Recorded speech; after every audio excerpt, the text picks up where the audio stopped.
లేక స్నేహితులని పేరిట నిన్ను ఏ శక్తి అయినా సరే ఇంకొకరిని వేరుపరచినా అక్కడ సాతాను రక్తం ఉన్నదని తెలుసుకో. అందుకే మత్తయి 12వ అధ్యాయం 30 వచనంలో స్వామి చెప్పాడు, నాతో ఎవడు నిలబడలేదో ఆయన నా క్రోధిగా ఒకరోజు మారిపోతాడు. నాతో కలిసి అందరినీ ఎవరు సేకరించలేరో వారందరినీ చెదరకొడతారన్నాడు. దేవుని ప్రియమైన బిడ్డ,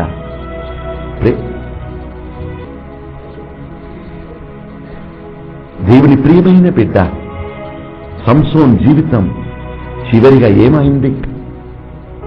ఆ ప్రేమ భార్య ప్రేమ దొరకలేదని విభచారి దగ్గరికి వెళుతున్నాడు. విభచారి డబ్బు తీసుకొని తన శరీరాన్ని అమ్ముతున్న స్త్రీ. ప్రేమ ఆమె చూపించలేదు, పాపం నిన్ను రక్షింపలేదు. ఆమెను వదిలిపెట్టి ఇంకొక స్త్రీ దగ్గరికి వెళుతున్నాడు. చివరిగా న్యాయాధిపతి గ్రంథం 16వ అధ్యాయం 20వ వచనంలో చదువుతున్నాము, ఆయనకు దేవుడిచ్చిన ఆత్మనే ఆయన కోల్పోతున్నాడు. క్రూరమైన మరణం పొంది అందరి మరణానికి ఆయన కారణంగా మారుతున్నారు. ఎంతో మంది ఆయనతో కలిసి ఫిలిష్తీయులు మరణిస్తున్నారు. అందరిని మరణానికి ఆయన కారణంగా ఉండిపోతాడు. దేవుని బిడ్డ, నీ జీవితం నా జీవితం దేవుడిచ్చిన వరము. ఈ వరము ప్రేమ చేత కట్టబడి ఉన్నది, ప్రేమకు సొంతమైనది. ప్రేమను లోకాన్ని స్థాపించుటకు దేవుడు మిమ్మల్ని నన్ను ఎన్నుకున్నాడు. శాశ్వత ప్రేమతో నేను నిన్ను ప్రేమించుతని ఇప్పుడు కూడా కాడాంత ప్రేమలో నడిపిస్తానని చెప్తున్నాడు. హల్లెలూయా. నాకు చాలా నచ్చిన వ్యక్తి కయీన్. ఒకరోజు దేవుడు ఆ కయీన్తో మాట్లాడుతున్నాడు. ఇప్పుడు నేను పలికే విషయం ఆది గ్రంథం 4వ అధ్యాయంలో రాయబడి ఉన్నది. కయీన్ తన తమ్ముడిని చంపాలని తలంస్తున్నాడు. కానీ కయీన్ని ప్రేమించి దేవుడు కయీన్తో మాట్లాడుతున్నాడు, కుమారా, పాపం నీవు చేయకు. పాపం నీ ఇంటి వాకిట నిద్రపోతుంది, ప్రతి ఒక్కరిని వెంట వస్తుంది. ఎందుకు? దేవుడు నీకిచ్చిన ప్రేమను నీ నుండి తీసివేయటకు.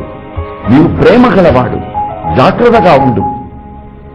కానీ ఎప్పుడు దేవుని శక్తిని సంసోన్ కోల్పోయాడు, అంతే, ఆయన జీవితమే నాశనమైపోయింది. దేవుని ప్రియమైన బిడ్డలారా, మనం ప్రేమ ద్వారా సృజింపబడినాము, ప్రేమలో ఎదగాలి. మనం చూస్తున్నాం, కయీన్ తన తమ్ముడు ఆబేల్ని చంపేస్తున్నాడు. అప్పుడు ఆయన చేసిన నేరం ఆయన క్రోధంగా వస్తుంది. ఆబేల్ రక్తం, నీతి న్యాయం కోరుతుంది. అయ్యా, నా అన్నయ్య ఇలా నన్ను చంపేశాడు, దేవా నీవు నీతి న్యాయం చేకూర్చుము. దేవుడు కయీనుతో మాట్లాడుతున్నాడు, కుమారా, నువ్వు ఏం చేసినావు చూడు, నీ పాపం నీ వెంటనే వస్తుంది చూడు. అప్పుడు కయీను చెప్తున్నాడు, అయ్యా, తెలియక ఇలా జరిగిపోయింది, నేను ఏం చేయాలి, నేను ఎట్లు బ్రతకాలి, ఎవడో ఒక్కడు నన్ను చూచి చంపేస్తాడు. అప్పుడు దేవుడి ఆత్మ కరుగుతుంది.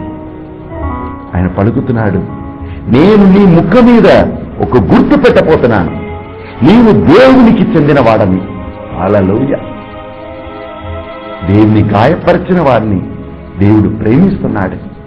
ఆయన ముఖములో ఒక గుర్తు వేసి ఈయన దేవునికి చెందిన వాడని ఆయన చూపిస్తున్నాడు.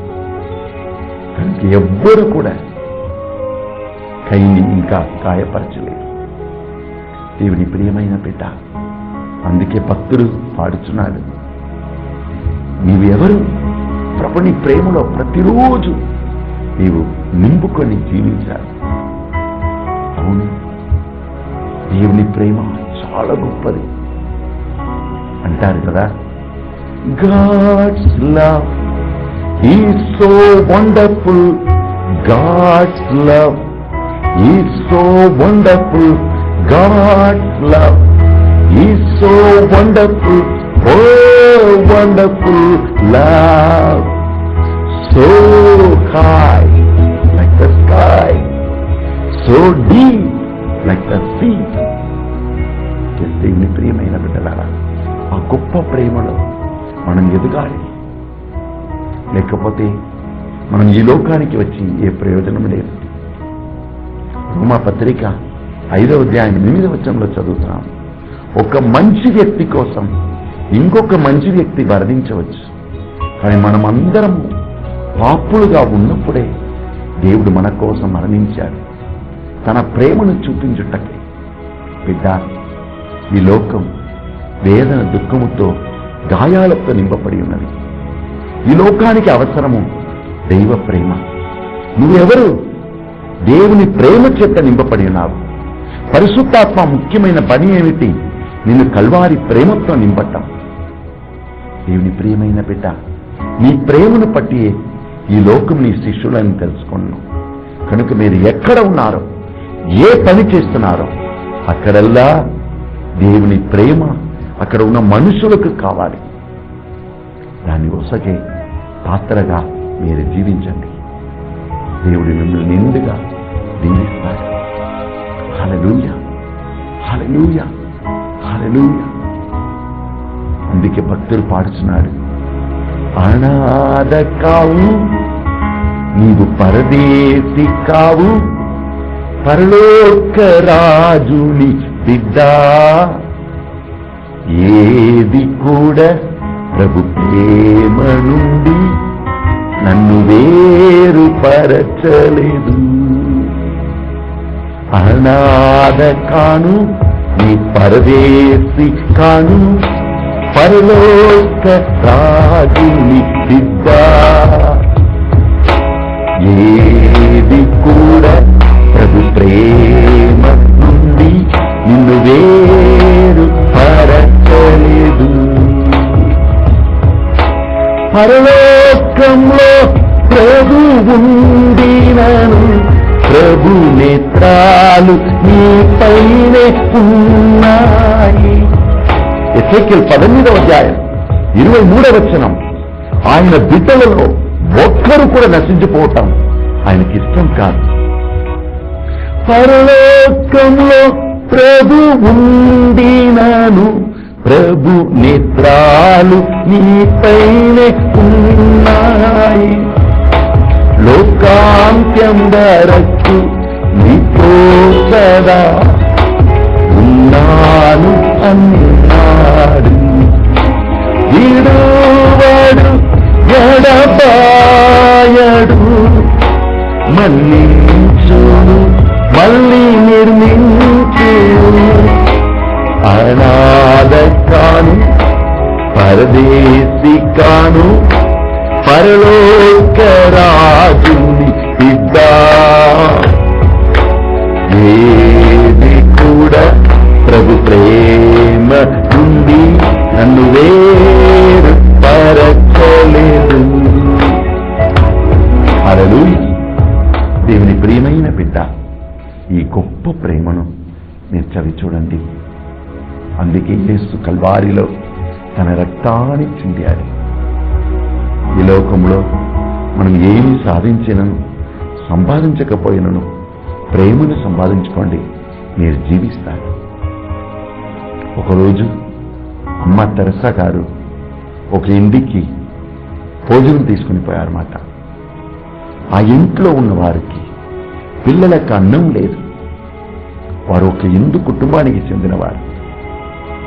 అమ్మ తెరసా ప్రేమమూర్తి తన్ను తాను మరిచిపోయి ఆ హిందూ కుటుంబంలో ఉన్న తల్లికి బిడ్డలకు అన్నం తీసుకుని పోయారు.